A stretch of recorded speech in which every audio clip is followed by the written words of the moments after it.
Okay, well, a very good morning from my home to your home and everyone in my home. Won't you just say a big hello? So it's really good to be with you all this morning, and this will remind you is a new thing for me. So if I'm just staring over there, you guys just call me back and I'll come join you. And if I'm just staring over here, you guys just shout, and if you shout loud enough, I'll come back to you. But we're starting a three-part series today called Fearfully and Wonderfully. And it's a three-part series in which we're going to come and we're going to address the topic of, well, the hot topic, excuse the pun, of sexuality. And and so I got to come and just off the bat acknowledge that I'm way out of my depth here. That I don't often get nervous for stuff anymore like this, but I am nervous for this. And I'm learning as I go, and I'm leaning in as I go. And in today's message, I've relied heavily on other folk, other resources, and really today's message I can't claim as my own. It's a hodgepodge of all kinds of things that have come together. And so I just want to acknowledge Tim Keller, John Mark Comer, John Tyson, Ron Rollheiser, Jordan Peterson, Donna Freitas, Paul Moyne, and others that have just kind of helped make this hodgepodge.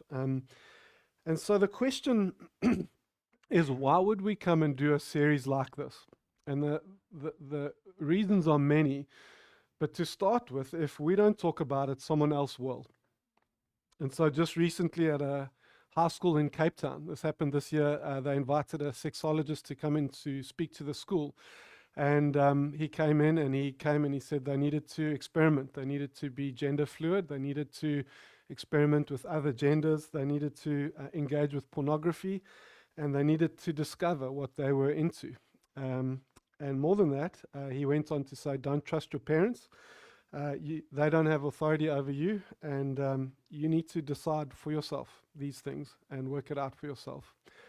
And so there was an uproar, an uprising of parents that were just mad about this. And the amazing thing was, it wasn't just the conservative Christian parents, it was the whole spectrum. Everyone was really upset about this. And so why would we come and do a series like this? It's because if we don't talk about it, someone else will. And chances are that other person might be some deluded muppet or the devil himself.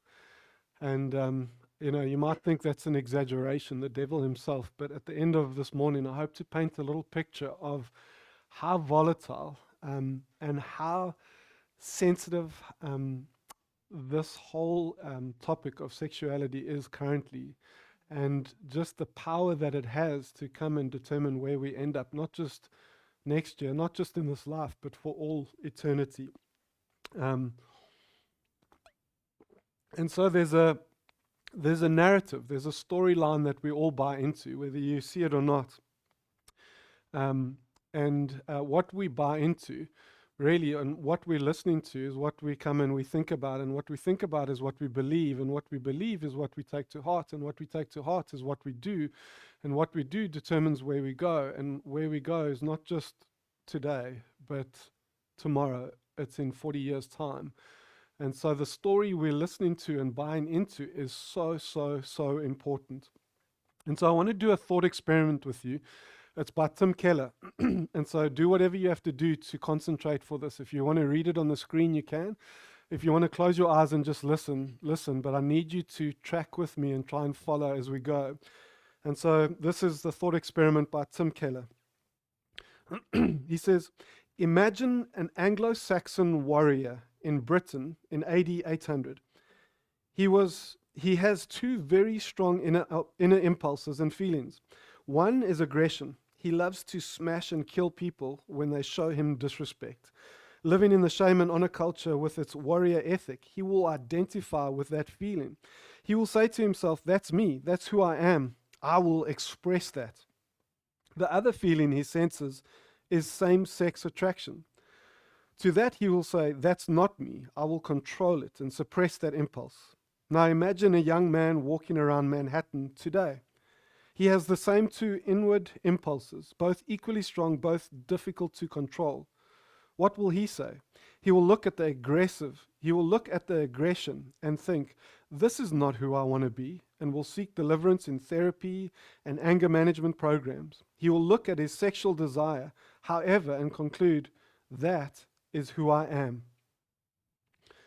And so, what does this thought experiment come and show us? It reveals that we do not simply get our identity from within.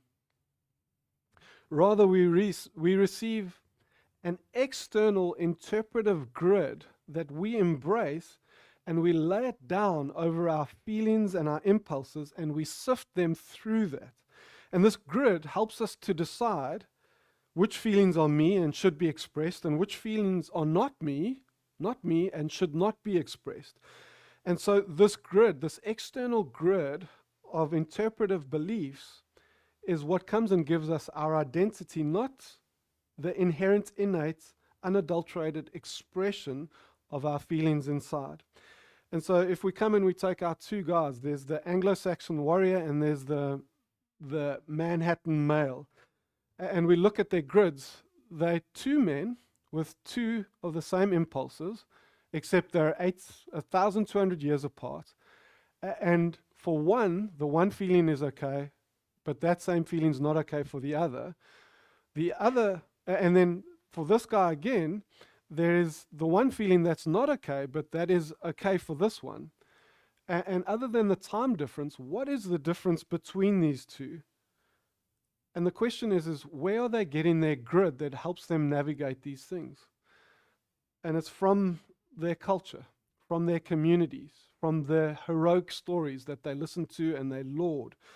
And so they're actually not simply choosing to be themselves, they are filtering their feelings through this grid and jettisoning some and keeping others. And so they're choosing to be the selves that their cultures tell them they may be. And so Tim Keller says, despite protests to the contrary, we instinctively know our inner depths are insufficient to guide us. We need some standard or rule from the outside of us to help us sort out the warring impulses of our interior life. And so just for a moment, imagine a boat, a sailboat, a yacht on the Atlantic Ocean, in the middle of the ocean. Its sails are down and there's no land. For 3,000 k's this way and 4,000 k's that way. It's in the middle of nowhere. I don't know how wide the Atlantic is. Is it 7,000 k's? I don't know. Either way, you're in the middle. And you can't see land for anything. And the question is where's that boat going to go? It's going to be the current that's going to catch it. The current is this huge body of water that catches up anything that's in it and takes it with it from point A to point B. And it's in no rush to get you from point A to point B, but that's where it's going and that's where it will take you. And in many ways, this is a picture of the culture that we find ourselves in, the secular culture of the world that we live in. It's this massive body of influence that catches everything, everyone, unwittingly up in it, and it begins to carry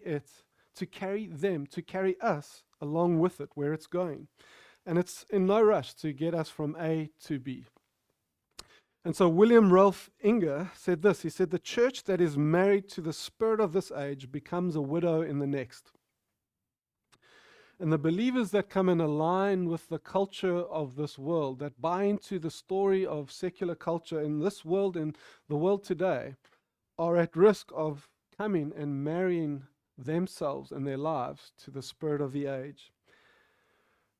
But fortunately, floating with the current isn't the only option. We can come and we can raise a sail and we can catch the wind of the spirit of truth, and we can come and sail against the current. And so I was chatting with someone about a week ago, and they were telling me something that landed for me, and I began to realize as young people, lots of young people in this room, I think young people are risk adverse, and they go for it. They give it horns. And I think of myself and some of the things I did, and I'm like, oh. And sorry, they're not risk adverse. Thank you. That's why we keep you here, to keep me on track. Where were you guys on that? I didn't hear you. So they're not risk averse. So they take risks, and And the reason isn't because they don't understand they're taking risks. They know they're taking risks. The reason is that they haven't yet been able to come and work out or compute the consequences of risks. And as you get older, you begin to compute the consequences of risks.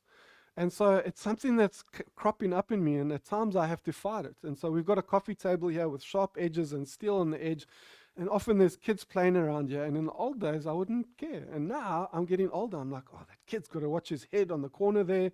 And I'm computing the risks. And really what's happening in our lives is that we're so caught up and intoxicated with where we are right now, where we are at A, that we're not taking stock of where A is taking us and the consequences of where B is. And so what I want to do with this morning is I want to come and I want to talk about two stories that are being told. One is the story that excludes God, and one is the story that includes God. And I want us to track that through and to take stock of where we find ourselves. But before we go any further, can I ask the elder statesman of our group, Butch, to just open up in prayer for us? Sure. Thanks, Butch. Lord, thank you that we can surrender safely to you, Lord. Thank you that you know every little nuance of our lives, and that whatever we're going through, Lord, you are the one who can safely navigate us to a place you want to be. We will only surrender, Lord, and there's great safety in that. I just want to pray that your word would land with every person listening to this talk this morning and online, and that it would be meaningful in a very personal way. I also want to pray for Steph, Lord, who's dealing with a very difficult topic now, that you give him boldness and authority in what he speaks to us. In Jesus' name, amen. Amen. I think it's also important to say thank you, Butch. And also important to recognize that within this room and within the many other rooms like this morning, that there are lots and lots of stories, and that there are people at very different places working through a plethora of things and challenges. And I just want to, as best as I can, I've tried to come and be sensitive to all of that this morning, and to come and land it in some place that's that stewards God's word well, but also comes and stewards people well. And so as we venture into the story that comes and excludes God, we come and we look at the world and where it's at, and it's been an eye-opener researching this in the last couple of weeks. And one of the things that's come to mind is just how much the world has changed in the last 70 years. And, you know, for the older folk listening in, they're busy nodding their heads, and they're saying, and they know exactly what I'm talking about. But really, I don't know that the world has changed as much, as quickly as it has in the last 70 years. And I feel my heart goes out to the older generation, just with the things they've had to change. I saw a meme going out the other day of someone, I don't know, on Instagram or whatever, talking about what they want to do is they want to get a phone that's just in the house and it's dedicated to the house and you can't take it anywhere. And there's this guy that came on and he said, damn, man, that's called a landline. Am I that old that, you know, there's people that have never heard of that? And, you know, that's just the tip of the iceberg in terms of the change that the world has gone through. It's been radical. And so science, technology, travel, communication, medicine, agriculture, business, globalization, and that's just to name a few. And when we come and we look at the social infrastructure of society, that has changed too. But perhaps nowhere has the change been more radical, and we can debate this after, than our understanding of sexuality. And so in the past 70 years, there have been 5 tectonic shifts in our understanding of how we understand sexuality. And I want to list these 5 very quickly. And the first couple of them are courtesy of Ronald Rolheiser. And so 5 shifts in sexuality. The first is that sex is increasingly disconnected from families and childbearing. And so it's fascinating. I wish I had huge amounts of time to dive into this, but we don't. But in the 1960s, Dr. John Rock with a team developed the contraceptive pill, the birth control pill. So that was in the 60s, and initially it was only available to married folk. And, only they're allowed and these aren't. And obviously that didn't last long, and eventually and it was timed with a whole bunch of other things, but it was the start of transitioning sex from reproduction to recreation, from being primarily procreation to being purely pleasure-based. And that simple little pull kickstarted a sexual revolution, removing any kind of concern for long-term consequences. Number two, sex is increasingly disconnected from marriage. And so for millennia and for most cultures, sex was reserved for marriage. And so obviously there were, deviances outside of this, but really by and large it was reserved for marriage. And so outside of marriage it was taboo.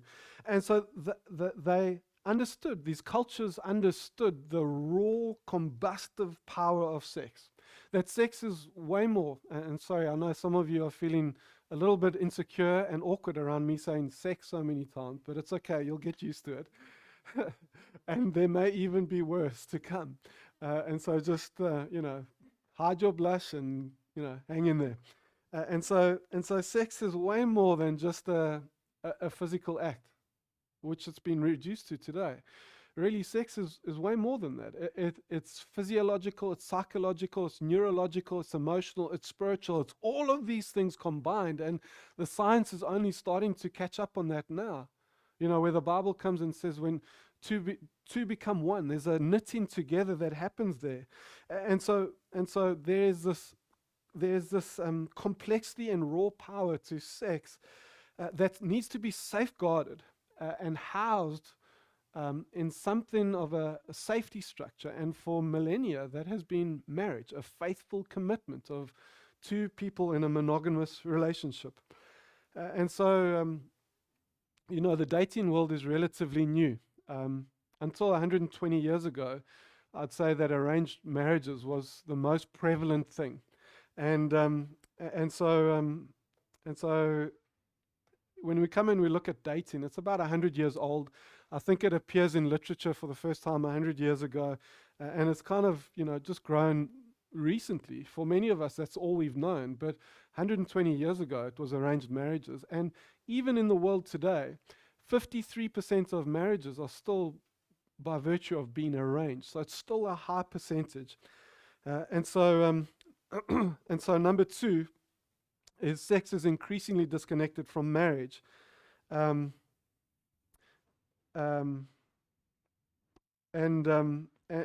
that has in part been around the sexual revolution, the pill that's arrived, promiscuity that's come with it, and with it has been an onset of the arrival of STDs and superviruses like HIV. It's been teen pregnancies, and single parenting has been on the rise as a result of this. But moving on, I'm getting distracted. And number three, sex is increasingly disconnected from male-female relations. And so same-sex relationships have existed for millennia. It's been around forever, but they were largely kept under wraps. And so in the last 3 decades, many countries have started to recognize gay marriage and to permit it. And South Africa, I don't know if you know this, but South Africa was the 5th country in the world to allow it.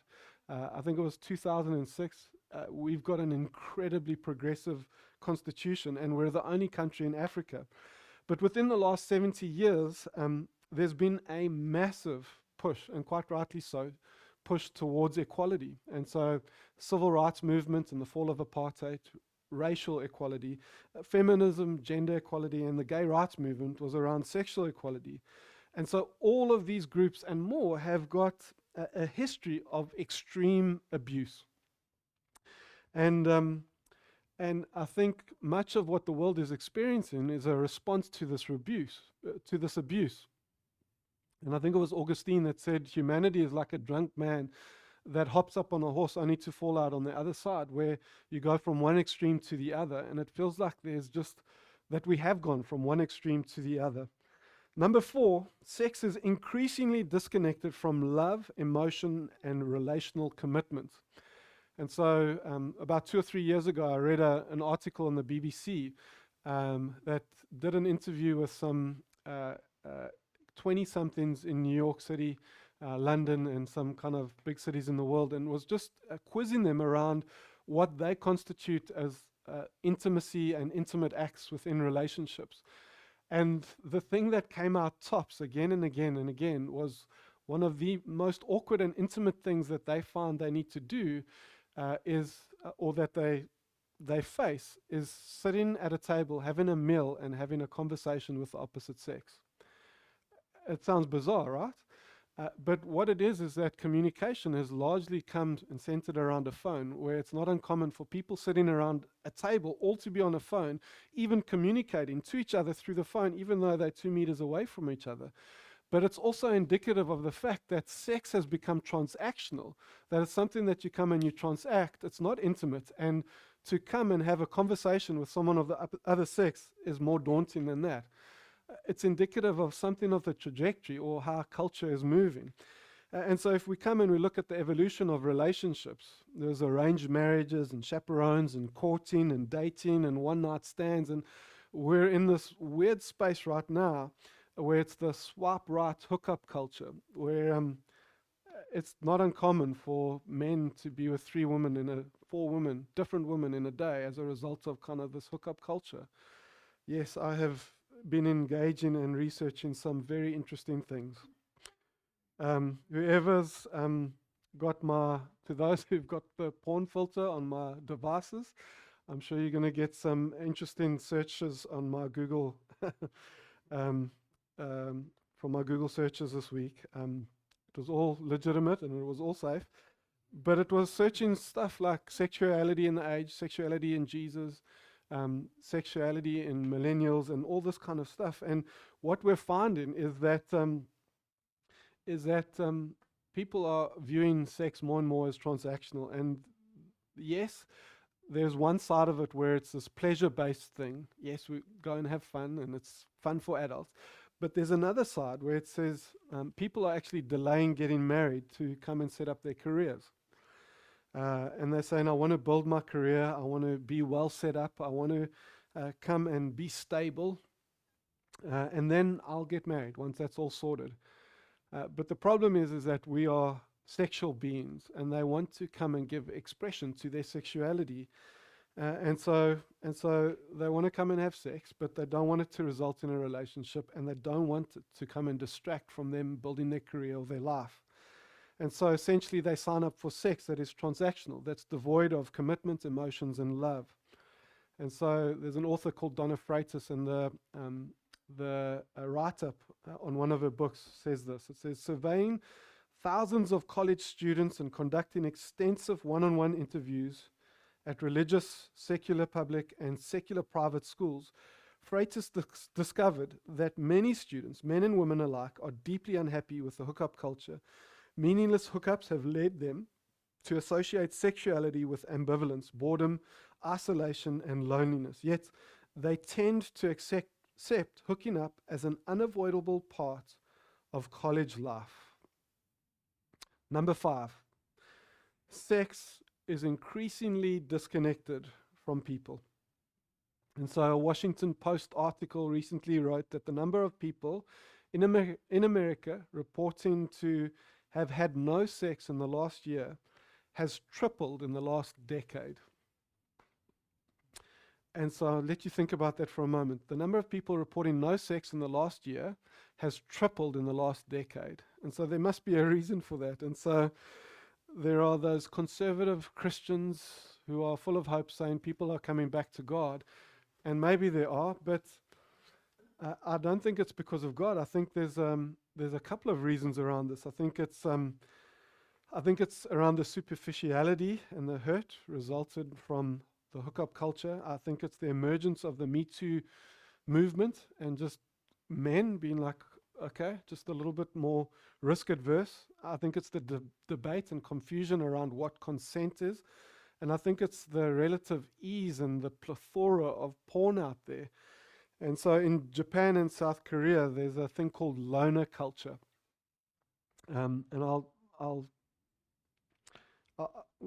let's double click on it. There was a 2016 study by the Japanese government that found that 46% of people aged between 18 and 34 were virgins. 43% of Japanese aged 18 to 34 were still virgins. And I think there's a couple of reasons for that. There's a massive work ethic, work culture in Japan that leads to that. But there's also a loner culture stemming from some of the stuff that we've listed above, where people just don't want to go into a relationship with someone. And so I watched a fascinating documentary this week. It's called 2D Love, and it's about a man that was in a relationship with a real life person and was in a 3D relationship and opened himself up, got hurt, and it was too painful for him. And so this is in Japan. And so what he ended up doing was he ended up linking his longing for relationship with one of his great passions, which was anime. And he took an anime character and began to develop a relationship with an anime character that he could come and construct and build in such a way that she would be his perfect mate that would never come and hurt him. And so this loner culture is leaning in that direction. And ultimately, if we come and we look at the onset and the advancements in AI and sex robots, it's just a very, very dark future where that is going. And so with all of these things coming together, this is all some of the major shifts that have happened in the last 70 years. And in reality, versions of this have always been around. It's not like they knew, but the degree to which it has changed and moved is so radical. And so they've been around for all these years, but what's changed is that they're no longer taboo. And since the 60s, there's been a shift where it's more commonplace. But more than that, this shift has been pitched as a moral progress of humanity. That anyone that's buying into these are enlightened and progressive. And anyone who's not is unenlightened. They're living in the dark ages. They're on the wrong side of history. And they're worthy, perhaps, of a social rebuke, and at times, maybe even of being cancelled.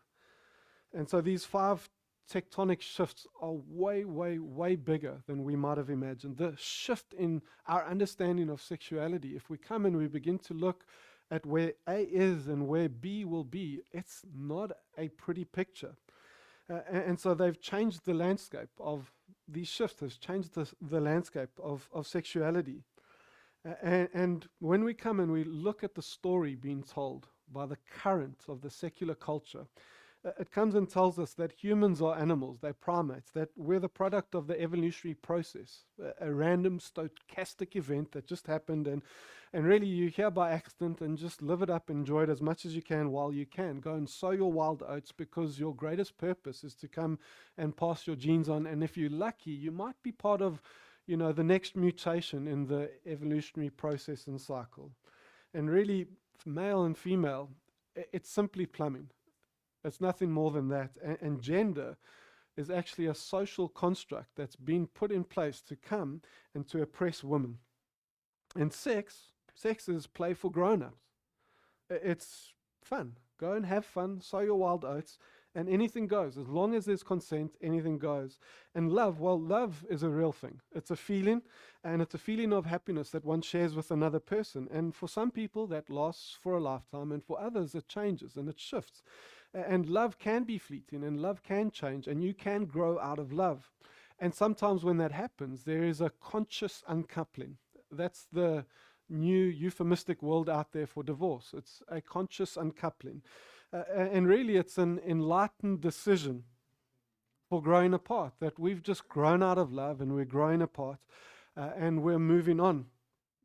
And yes, there is a recognition that this conscious uncoupling, this divorce, has collateral damage, and there is pain involved, especially if there's kids involved. But really, the most important thing that we can come and show our kids is that it's important for us to be true to ourselves.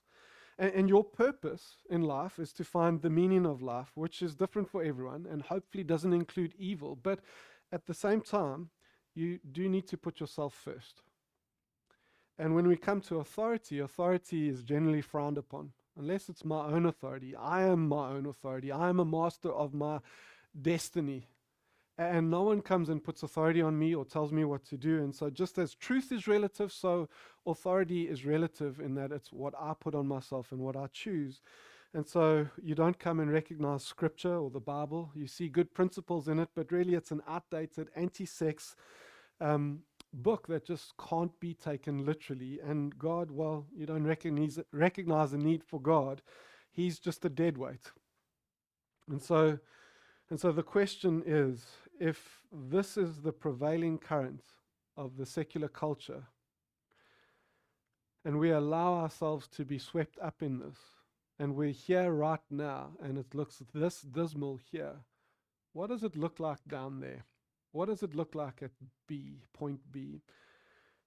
And so as a summary and a summation of what I've been saying here, I want to hand over to a little video clip, and he's going to say it better than I could say it. And we're going to listen to Secular Culture's own, one of their own. This is not a Christian commentator. This is a secular psychologist. He's not the voice of a believer. This is someone who's in the culture, of the culture, and seen the culture for what it truly is. And so we're going to watch Jordan Peterson. And so let's do that quick. We've had relatively reliable birth control since 1960. Okay, that's not very long. And we underestimate the unbelievable technological triumph of birth control. It's the hydrogen bomb, it's the transistor, like it's a major league transformation in human interaction. Women are now free from involuntary reproduction. That's never been the case in the entire history of the planet. Okay, we don't know exactly what to do about that. Okay, so the first idea in the 60s was, hell, let's party. And you could see why. It's like, what the rules for not engaging in promiscuous sexual intercourse seemed to have vanished. So we had a couple of decades of experimentation. It's like, well, how'd that go? Little hard on the family, I would say. That's not so good for kids. AIDS, that wasn't a plus. Could have killed us all. And it mutated, particularly to take advantage of promiscuous sex, because viruses are very tricky things. So it turns out that sex is a little bit more complicated than we thought. Well, it actually turns out that it's a lot more complicated than we think. Okay, and now it's 50, 60 years later, and we're trying to sort this out. It's like, well, when is it okay to have sex? Exactly. And when is it not okay to have sex? And what does it mean that it's okay? And what does consent mean? And the answer to that is, well, we never used to have to think these things through, because the rule was don't have sex until you get married. That was the rule. Now that isn't the rule. Okay, so what's the rule? Well, we're not having a conversation about the rule. We're waiting till someone does something that seems like it might be untoward, and then mobbing them and trying to extract the rule out that way. And it's not a very effective way of doing it. You want to decrease campus rape? That's easy. Get rid of alcohol. No one has that conversation. It's like, I did my PhD work on alcohol. 50% of the people who are murdered are drunk. And 50% of the people who kill them are drunk. And almost all the date rape situations are consequences of excess intoxication.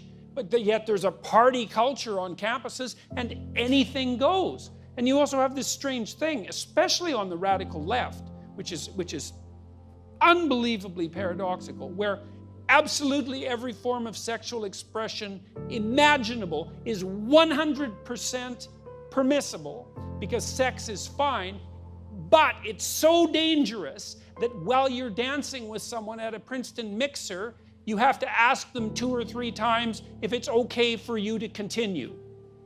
And that's actually the case, by the way. I'm not making that up. It's like, well, both of those things can't be true. Now, what's happening, I think, on the Me Too end of things and the affirmative consent end of things is the old sexual taboos are reasserting themselves.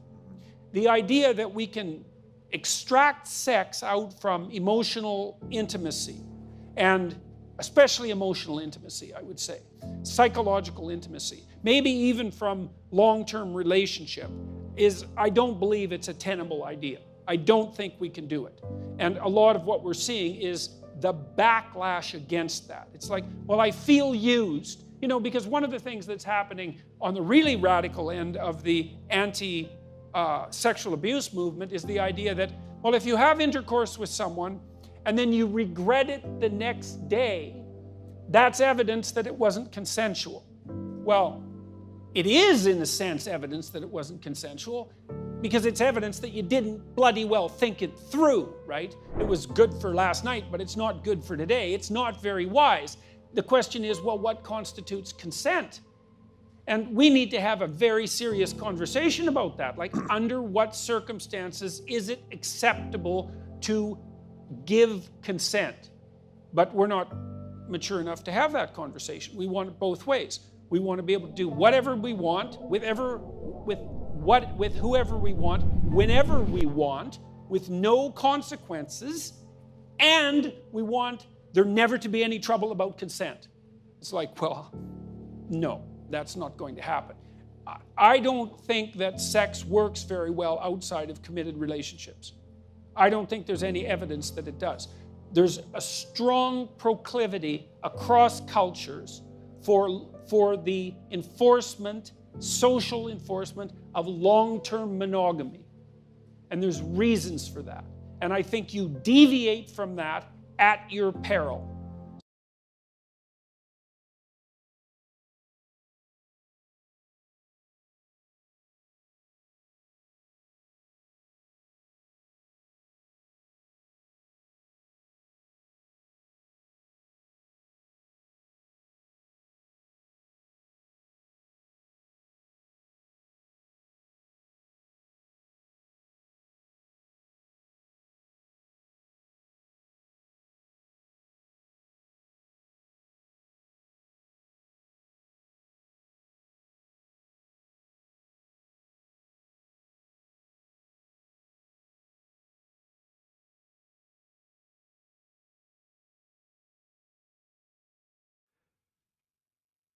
As I've been processing the research and going through this and listening to guys like this and people who really are not part of the conservative apologists of the Christian community, and there are people like this who are coming and saying this stuff, it's symptomatic of the full circle that's happening. That people are coming to a point of realization and saying, oh, this is what happens when you remove all these fences, when you just drop everything and you say it's a free for all. And I think history is going to come back and look at us, at this generation, and is going to use us as a litmus test for those people that have come and dropped the fences. So there was a Christian apologist in the 50s called G.K. Chesterton who wrote that you must never ever take a fence down until you know why it's there. And it feels like in the last 70 years, so many fences have been taken down without asking the question why it's there. And we're starting to see why it's there, and we're coming full circle, where even part of the culture's own are coming and saying. And so in certain campuses in America, there's now actual legal paperwork that before two people have sex, they sign it, and they take pictures of it as consent to come in. And the lady who was commentating on this was saying, why don't they actually just put a white dress on and invite a few people? Because you're just coming back to the beginning. It's doing full circle. And I think history will come back and judge this generation and these past 70 years as some of the most stupid the world has ever seen, and use us as as reasons not to do certain things, and say, let's not be like the millennials, let's not be like Gen Z, let's not be like the boomers. And so I know maybe there's some of you out there who are saying, just take it easy, just lighten up, it's just sex, it's play for adults, and it doesn't hurt anyone. And the truth is it does. And I wonder if there isn't I wonder if there is anyone that hasn't been hurt by one of these 5 shifts, indirectly or directly. And so maybe you say, no, I don't know. But you might have a kid, or you might be the kid who comes from a divorced family. And indirectly, you've been hurt by this. Or maybe you have a kid who's experimenting with this stuff and you just don't know where to go. And so, yeah, actually, it does hurt. And so whoever you are, wherever you are, I'm not sure where you're at. I'm not sure what kind of hurt many of you are carrying. I don't know what many of your challenges are, that what you're going through. I don't fully understand your story. But I do want to say that you are welcome amongst us as a church. And the basis for that welcoming is what I've said before. It's not understanding. I won't pretend to understand everything you've been through. And in the same way, you won't understand everything I've been through. The basis for the welcome is grace. And so we're not a perfect church. And we're not perfect people. Can I hear an amen? There we go. We're not perfect people. And so Ronald Rolheiser says this. He says, the church has always struggled with sex, but so have everyone else. There aren't many cultures, religions, religious or secular, pre-modern or modern, postmodern or post-religious, that exhibit a truly healthy sexual ethos. Every church and every culture struggles with integrating sexual energy, if not in its creed about sex, at least in the living out of that creed. Secular culture looks at the church and accuses it of being uptight and anti-erotic. Partly this is true, but the church might well protest that much of its sexual reticence is rooted in the fact that it is one of the few voices still remaining who are challenging anyone towards sexual responsibility.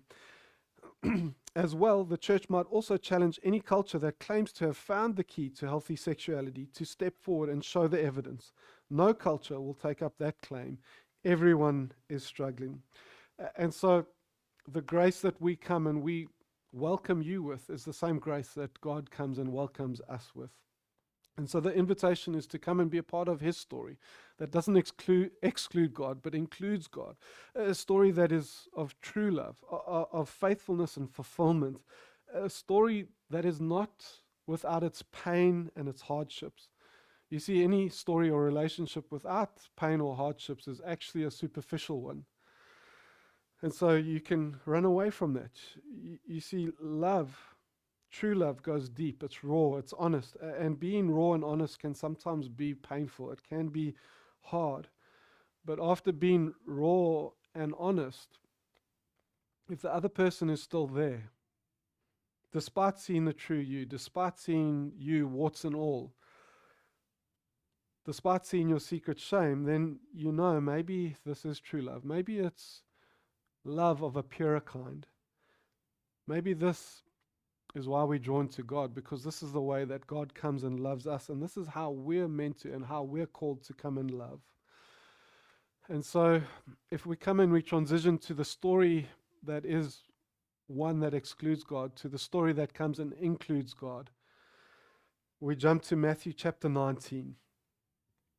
And chapter 19, verse 3, Jesus is being trapped by the Pharisees, and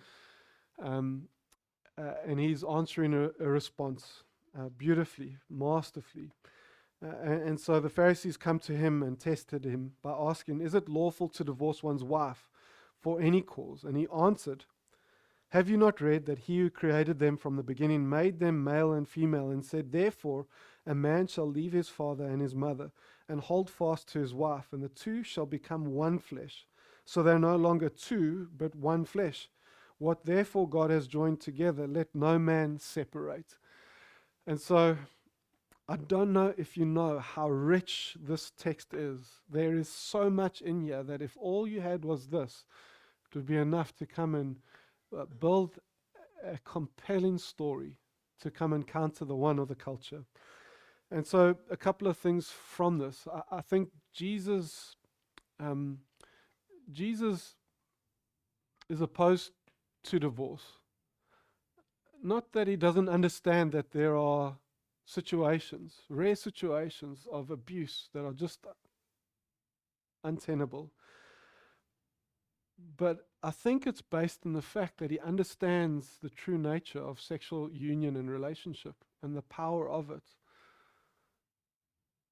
And so with that, we come and we see him responding, and he says, have you not read? And here he's coming and he's accessing scriptures that predate that conversation then by thousands of years. It predates all these shifts we're talking about by thousands of years. He's quoting Genesis, and he's being a little bit sarcastic to come and drive the point home. Have you not heard? And I guess we might come and say to ourselves and hear the sarcasm in Jesus' voice, have you not read? Have you not heard? And he goes on and he says that he who created them, there's the first thing, created. And so we come and we see that God created, that there is divine design at play in the world today, in opposition to evolution and what's been unraveled in that context. And it goes on and it says created. So there's a creator God with his creative genius comes and creates and makes by design. And he comes and he says that he created them from the beginning, made them male and female. And so we see there that it's by design. God created by design male and female. And it's not just plumbing, it's biology. And it's not just biology, it's actually by design. And that it's within the heart of God's intent that there be male and female. And then it goes on and it says, therefore a man shall leave his father and his mother. What is a father and a mother? A father and a mother have children. The man is part of that family. He's the son in the family. So it speaks of family. So there we see, according to God's design, family. A father and a mother are important to come and build a family unit in which a son can be raised or a daughter can be raised and then be released that they can come and make their own family units in time. And so this is important not simply because a healthy society is built on healthy families and healthy families are built on healthy marriages, but more than that, because it's God's design and intent for children to be raised in a family. But more than that, it goes on and it says, therefore, leave his father and his mother and shall hold fast to his wife. And so there we see the language of marriage, husband and wife. And so he'll leave his family of origin and go join this new person, and they will become husband and wife. They will get married together. They will commit to come and have a monogamous, faithful relationship that they will then come and make their own family. And it goes on and it says, the two shall become one flesh. And what is that talking about? It's talking about the consummation. It talks about sex. It talks about, in the context of healthy marriage, we come and we express this thing of sex. And so, when we come and we put that together in a story, that we as believers need to buy into, we see that in the contrast to the story that excludes God, the one that comes and includes God comes and says that as human beings, we are fearfully and wonderfully made by a designer, a God who is the creator, who knows us intricately and to minute detail, and that we're not the result of evolutionary accidents, that we're here by chance, and that gender is not an accident, it's not a social construct, but really it's by virtue of biological design and the intent of the creator. And more than that, sex is an incredibly powerful gift that God comes and gives us, that it's not simply an act, a physical act, but it's multi-layered in how it is physical and psychological and physiological and neurological and emotional and spiritual, and all of these things come together to create an incredibly powerful thing that is really a mystery that he comes and describes, and he says, when two come together, the 1 + 1 doesn't equal 2, it equals 1. 1 + 1 equals 1. It's so powerful that there is a knitting, a merging, a mingling that begins to happen there. And so sex is this gift from God in which he invites two people to partner with him to come and create love, but it also just so happens to be pleasurable, but it also just so happens to be deeply spiritual. And that marriage is the precursor to this this incredible gift that God comes and gives us. And that it's not only it's not only God's way of coming and housing sex, this incredibly powerful act, but it's also God's ancient means of consent, which the world is only now starting to rediscover. But it's also something that God instituted and put in place. And love is more than a feeling. It's a decision. It's a doing word that matures and grows over time, that can be painful and tough at times. But rather than to come and give up in divorce, as one matures, as one learns to come and compromise, as one learns to be honest, especially about one's own failings, that we're not perfect, those painful and tough trials begin to, when harnessed, begin to come and mature our love. And this is where I want to get it to land. It begins to mature that love into a place where it begins to turn it from something that's superficial to something that's sacrificial. And so listen to this. This is bringing it into land. And so man's purpose is to glorify God by being a reflection of God himself, of God's nature. That's what it means to be an image bearer of God. And so when we learn to love and forgive as God does, not superficially, but sacrificially, not only do we come and reflect God, but in that reflecting, we come and we glorify God. Not only do we glorify God, but we begin to come and fulfill our purpose. And when we come and we begin to fulfill our purpose, we begin to find life being expressed in a deep and satisfying way. And when we do this, we begin to establish and show the authority of God in our lives.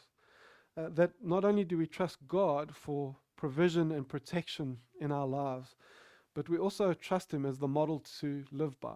That as the designer of life, he has the handbook of how to live life. And we begin to realize that the most satisfying form of sex is not the kind that is devoid of God, but it is the one that comes and includes God. That the most satisfying relationship, or fun, or adventure, or marriage, or business that you can have is not the one devoid of God, but the one that you come and include God in. And so this is essentially the other story that we can come and buy into. One is like the current that catches the boat and begins to take it. And if we begin to look where that's going, it's not a great space. But if we come and we look at the other opportunity to raise the sail on the boat and to catch the wind of the Spirit of truth and to allow God and invite him into our lives, especially in this thing of sexuality, we invite him to take us to a place which is deeply, deeply fulfilling. And so, as I land this, there's two calls that I want to come and make. And it's in the acknowledgement that everyone is at a different phase. You're dealing with different things, and there are many things that might be challenging for you in today's message or in this idea of sexuality. But the first thing that I want to come and ask us to take stock of is, which story are you listening to? Which story are you listening to? And so there might be some of you that are buying into the story of the culture that's excluding God, and this is an invitation to maybe come and include him, to maybe rethink things, and to take a view on this. And there might be those who are including God in the story, but they're inadvertently coming and including some of the rubbish from the secular culture around us. And it might be an opportunity to come and take stock of your life, of where it's at, and maybe what you're including from the age we find ourselves in, from the current of culture. And maybe it's an opportunity to come and get rid of some of that stuff. I mean, the Spirit of God is so powerful. You don't need me to list what they are. Already right now, he's putting his finger on them and saying, I've been speaking to you for some time around this. Now you're seeing the consequences. It's time to drop this, to let it go. And so that's the first thing I want to ask us to do, is just to take stock. The second thing I want to ask us to do is that when we come and we're confronted with people that have got different beliefs or views to us, we often want to come and we want to refute what they are doing or what they believe in. And often we do that without understanding not only their story, but also not understanding where the source of that story comes from. And so we come and we talk about sex outside of marriage, or sleeping around, or hookup culture, or swipe right. And just to say that in all of this stuff, God has an ability to come and redeem it. I know people that met on Facebook, on Tinder, and are happily married. And God can come and redeem this stuff, but we've got to come and we've got to trace it back to the beginning. I don't know any conversation that went well that started with, God said you shouldn't have sex outside of marriage. And you come and use that as an accusation. And by and large, the departure point isn't a departure point on sex outside of marriage or sexuality. The departure point is you come back all the way to the beginning of the story. And it's always whether God is included or not. And I think maybe the starting point for any kind of conversation around sexuality is actually around whether it's right to exclude God or to include God. And from that basis, then to ask, what does it look like to include God? And so I just want to encourage us as we venture out into the world, into a volatile and dangerous world with, the truth that we believe God's given us. I think the starting point is actually to come and to engage people not on their actions, not on what they're doing as the starting point, but actually on whether their story includes God or not, and to take it from there. And so we're going to sign out from here. I want to encourage you in your groups where you are just to take some time and to process this. We're going to transition here, but before we do, maybe with a big loud voice, we can all say cheers, bye.